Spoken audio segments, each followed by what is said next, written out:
When multiplying and dividing integers, the only thing you need to know is when you multiply or divide a negative and a negative, those negatives cancel out.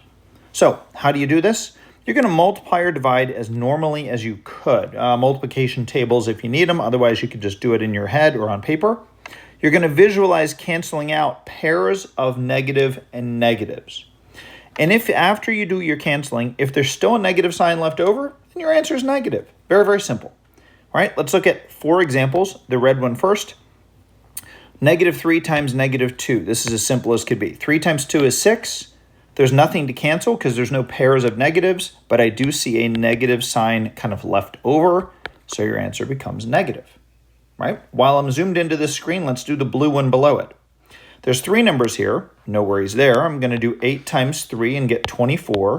I'm going to do 24 times 2 and get 48, and now I'm going to go back and look at my negatives.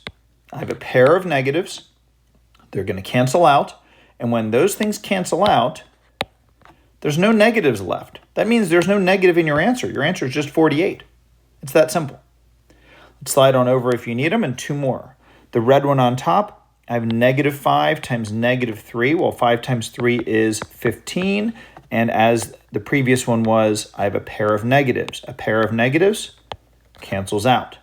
Since there's no negatives left, my answer is 15.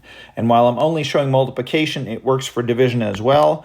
I see a division problem. -30 divided by -10. Well, 10 goes into 33 times, and I see a pair of negatives. If you see a pair of negatives, those negatives cancel out, and there's nothing left, so your answer is 3.